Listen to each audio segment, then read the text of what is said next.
not one to make wait, Doctor. I've patients to attend.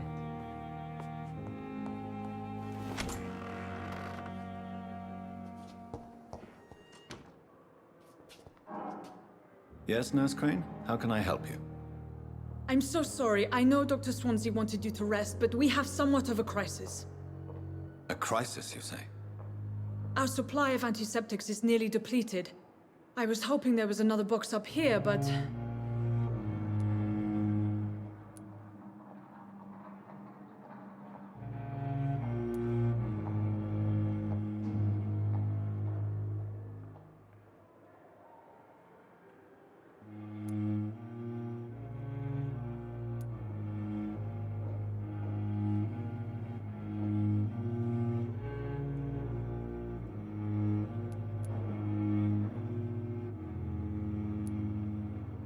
Sorry. There's nothing here. Some of the patients won't last the night without them. Honestly, sir, I'm beside myself. I may have a solution. In France, during the war, drugs shortage was a daily problem, and we had to use our wits to overcome the shortages. However do you mean? If combined correctly, certain household chemical products can be used in a pinch instead. Now, where's the hospital storeroom? The storeroom? Fat chance. This is the Pembroke, and space is luxury we don't have. Everything used to be stored in the old morgue. Perhaps I should look there first. Where is this morgue? It's the large building behind the hospital. You'll need to go in the back door because it's been sealed off for sanitary reasons. Take this key. It opens a small back entrance at the end of a narrow street. The abandoned morgue behind the hospital. A small door at the end of a narrow street. On my way, then. Thank you, nurse.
The flower's dying. It needs water.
The flower's dying. It needs water.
The flower's dying.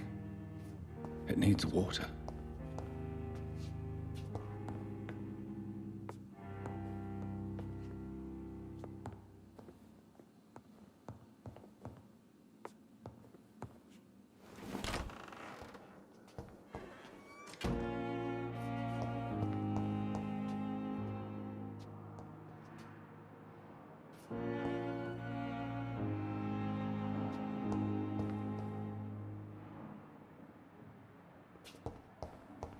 It's locked. It's locked, all right.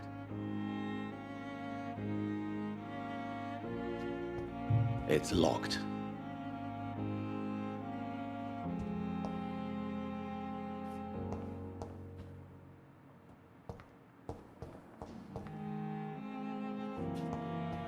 It's locked, all right.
Not now.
Yes, Doctor?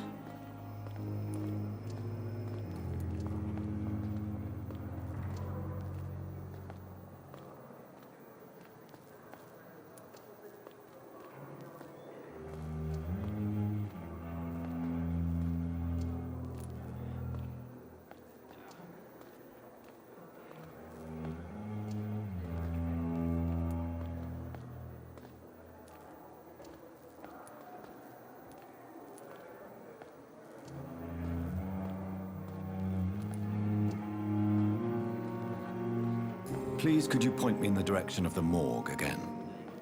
It's the large boarded-up building behind the hospital. You can't miss it. The key I gave you will open the small back door to it.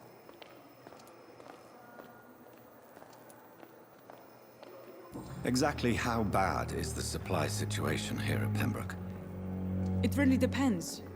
Dr. Swansea deftly works his society contacts for monies, but with the quarantine, well, we're in God's hands.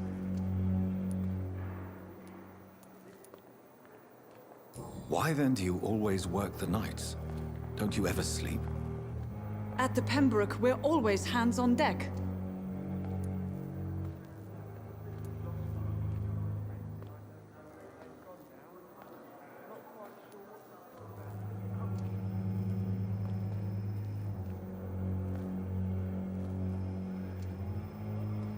Lack of sleep and the medical profession always ends in disaster.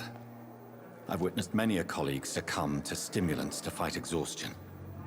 Drugs were as deadly as bullets in the trenches. London's trenches start here at Pembroke Hospital. We are on the front line, make no mistake.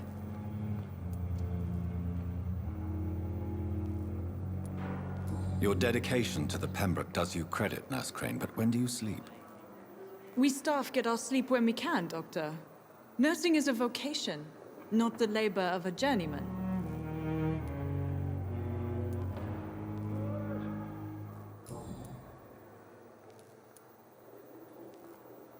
That's all for now, Nurse Crane, thank you. See her again.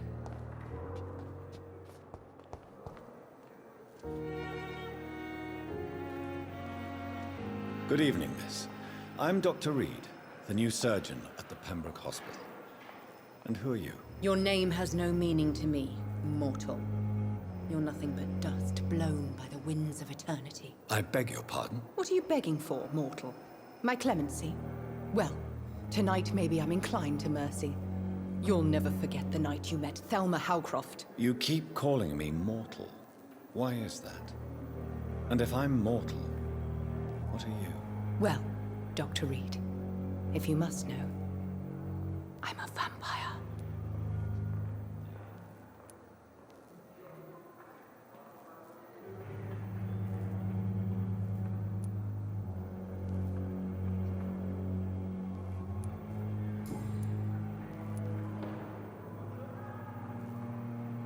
And why do you believe you're a vampire? I don't need to believe anything.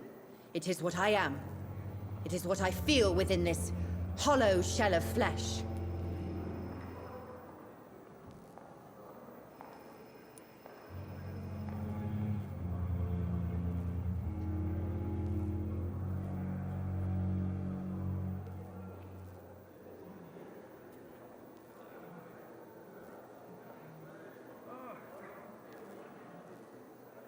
Please, describe to me how you feel. What is it like to be a vampire? I can hear my body crumble from the inside as my flesh cracks and fades. I sense the last pulse of pustulant blood within my drying veins. I need new blood.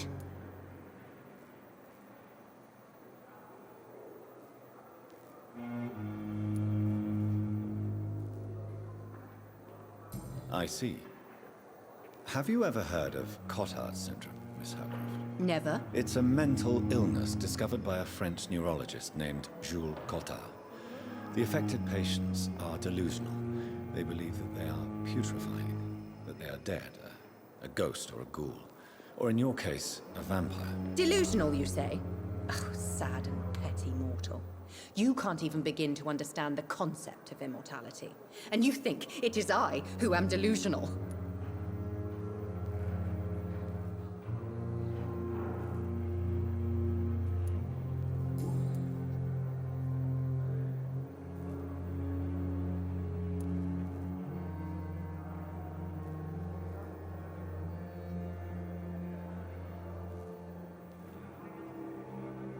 I'm assuming you must be a patient here.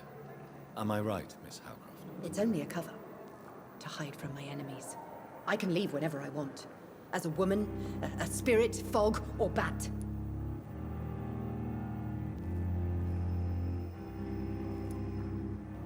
Who are these enemies you mentioned? Can you describe them? I cannot say for sure. But I sense their eyes on me from nearby. I feel them watching me every time I visit the garden near the morgue.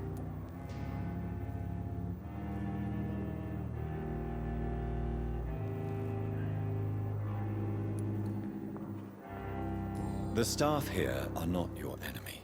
They're here to help you, to care for you. I'm not speaking of the doctors in white. I'm speaking of the men and women who hunt me. For I am a vampire. I see. Don't worry. These people will not find you here. I'll personally make sure they leave you alone. Thank you, mortal. But do not interfere with them, for you are no match for those that hunt me.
Who are you really, Miss Howcroft?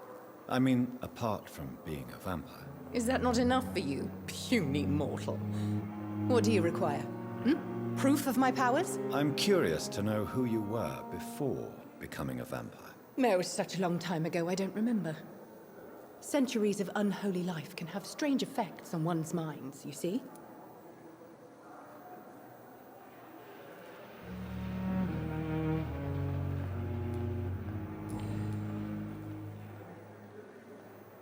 I'll leave you, Mistress of the Dark, to your nocturnal activities.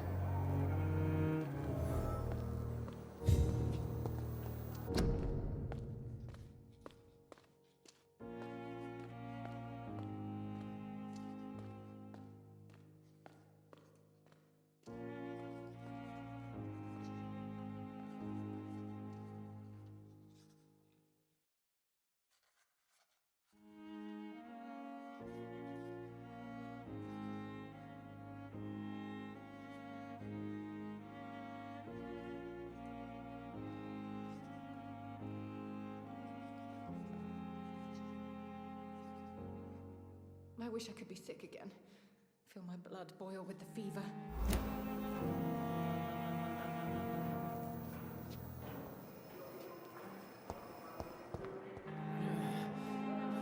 Damn. The pain. It's here again.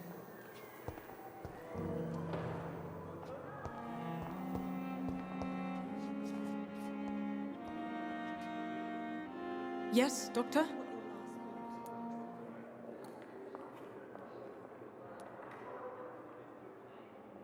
That's all for now, Nurse Crane, thank you.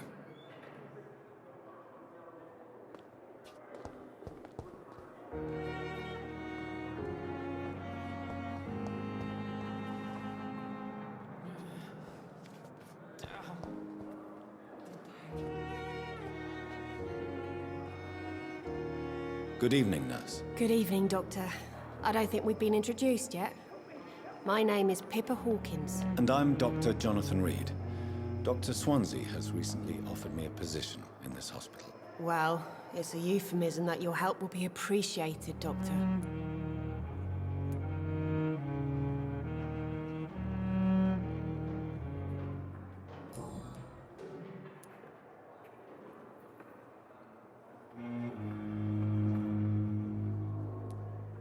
How would you describe the situation at the Pembroke Hospital? It's serious.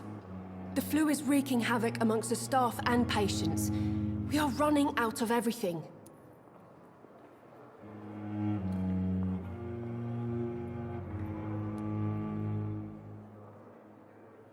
You must get a hold of yourself, Nurse. Sorry, I'm exhausted. No one has any idea when this epidemic will be over.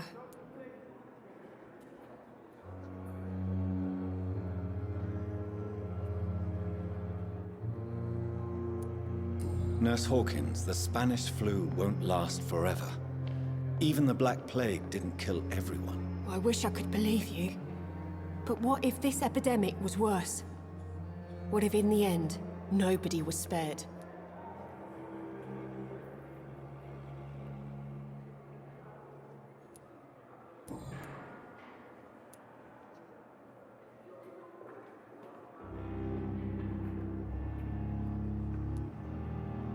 How long have you been a nurse? Well, long enough to see that the epidemic is winning. And no matter how qualified you are, don't tell me you'll change that.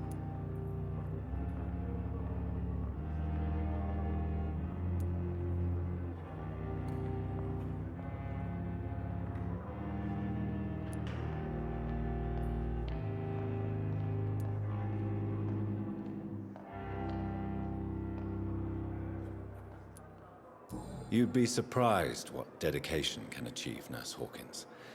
In medicine, sometimes we're just a test result away from a miracle. Sorry, Doctor. I don't want to sound bitter, but I'm just too tired to give a pep talk like Nurse Brannigan.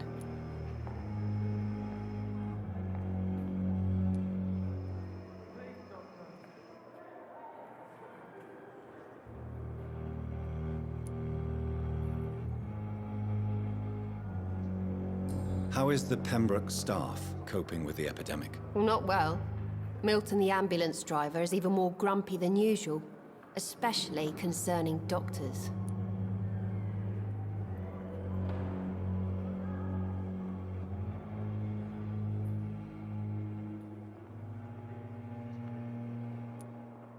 Why is Milton grumpy on a daily basis? Is it just an act? Milton's not the kind of man who's bothered about a bad reputation, whether he deserved it or not.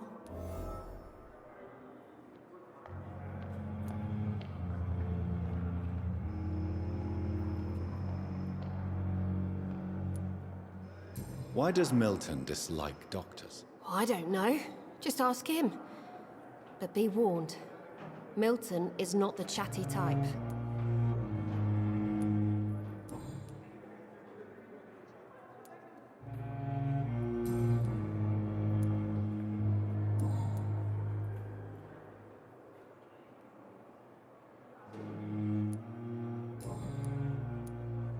Goodbye, Nurse Hawkins.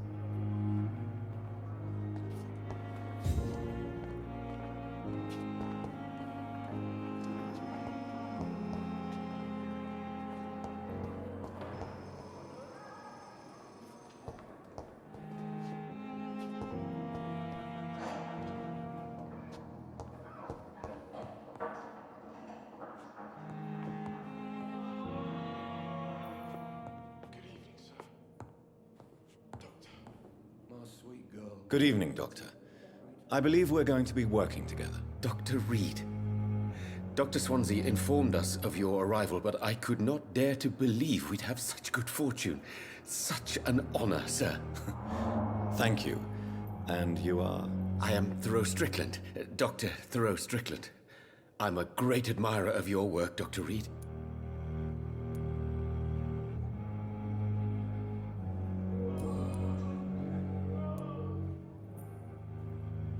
Please, could you tell me something about yourself? I'm a great admirer of your work concerning blood transfusion, Dr. Reed.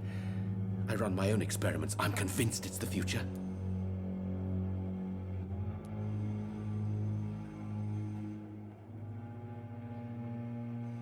What made you choose to be a doctor? I'm not ashamed to admit you and your work have inspired me. I am honored to have the opportunity to work by your side.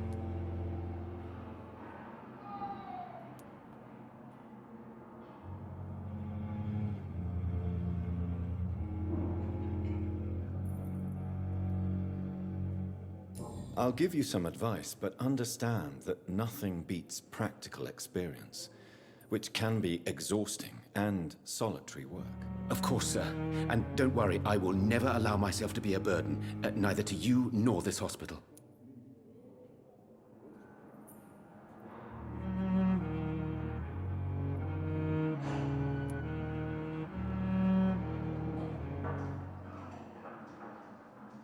I based my technique on my mentor's research. He helped me perfect my method. What is yours? I'd rather not talk about it. For now, it's just theories and first approach. My process is purely experimental and unsuccessful. As long as you're cautious and methodical, you may remain empty-handed, but you won't fail. You're not the first one to warn me, but I am convinced knowledge is the main weapon against the ravages of this epidemic.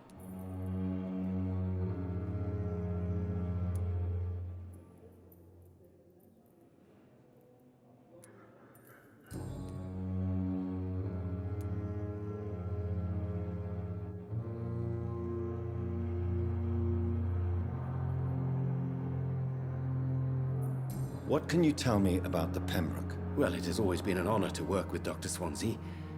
But with your arrival, I can't think of a better opportunity to learn about blood transfusion.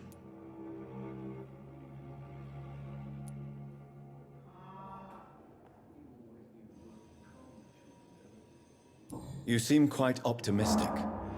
It's a rare and precious attitude in these difficult times. I'm convinced that this epidemic is a test of endurance and dedication for us men of science. Questions remain about our capacity to resolve the situation. True, true. Last summer, during the first wave of the epidemic, I used to joke with Milton about the extra work. We're not smiling now.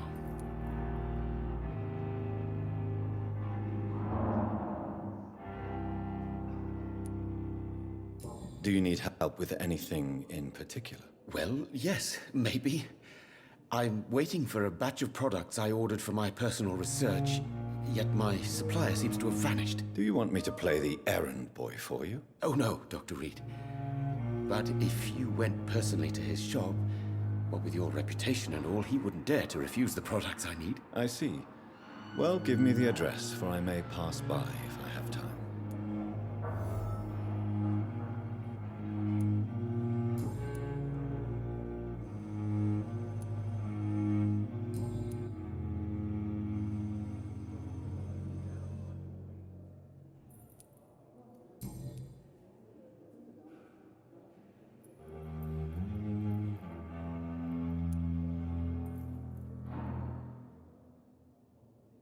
Tell me more about your willingness to experiment with new medical techniques. Harvey Fiddick is a patient suffering from a severe injury that could cripple him if not treated correctly. I'm convinced your blood transfusion technique could help him. What is it you really want? To save him, or to prove your point? Fair question. I want nothing but to save my patient, Dr. Reed. Especially since I know Mr. Fiddick's story.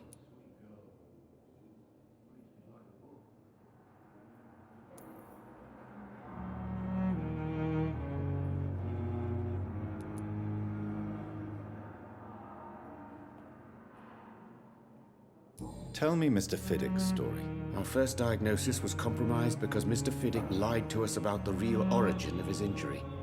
He first claimed it was an accident. But why would he hide such crucial information from us? Because he is a proud father, ashamed of putting his children at risk because of his own negligence.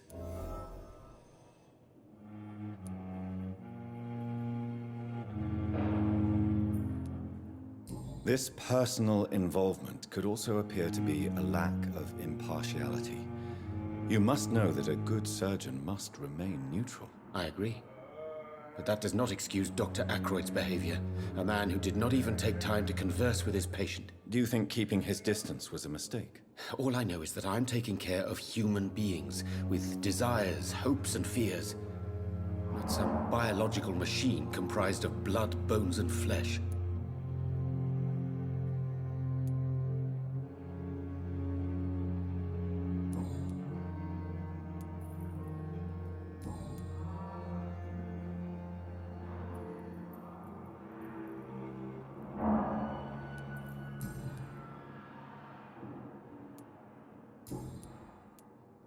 Goodbye, Dr. Strickland.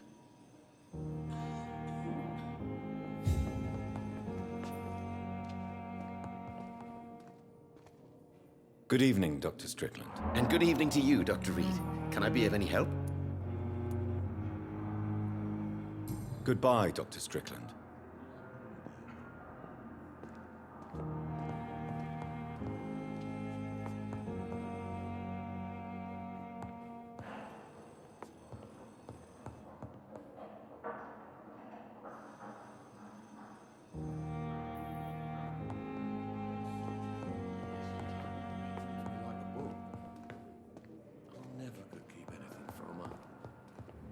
So many deaths. And still more coming. How can we be sure we're making a difference? Good evening, sir. I'm Dr. Reed. May I help you? I don't know if a third opinion is needed. Your colleagues are already arguing about my condition. I see. Would you mind telling me more about your situation? I'm Harvey Fiddick. All I want is to get me bloody arm fixed properly.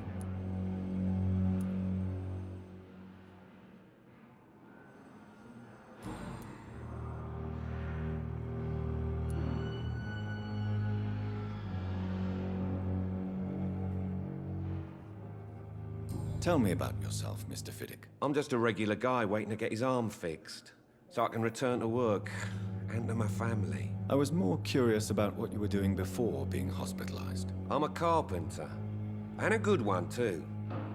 But that means I need both arms to feed my family, Dr. Reed.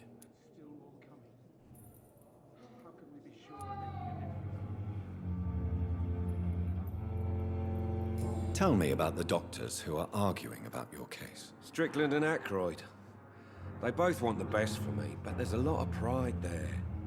Doctors are no different from carpenters, it seems. What do you mean? I often had professional arguments with rivals on a building site. Difference is, I disagreed about wooden nails, not flesh and bones.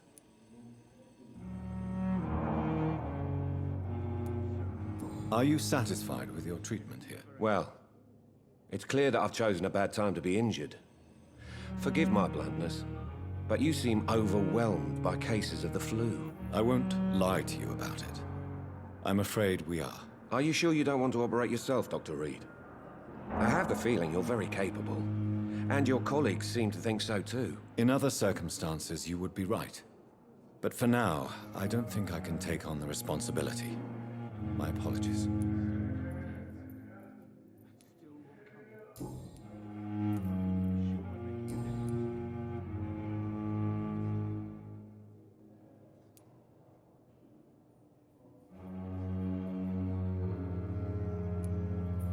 Tell me about your injury, Harvey. Why do you feel so guilty about it? My wife died because of me. And now I may lose everything because I've been careless enough to hurt myself. What an arsehole.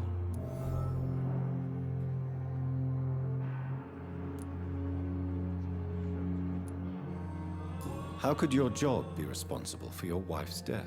I was working a double. She went out to bring me a hot meal and got caught in a German bomb raid.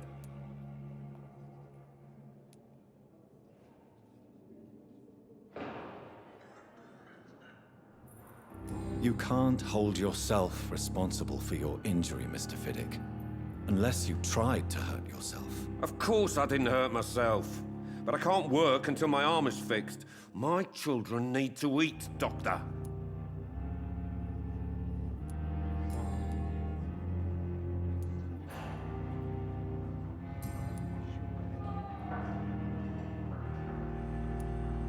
Goodbye for now, Mr. Fiddick. I'll see you later. My sweet girl. Reads me like a book. I never could keep anything from her.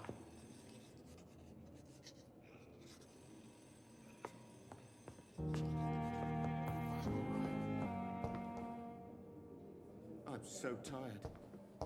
Will this shift never end? Words to calm the children. As for me,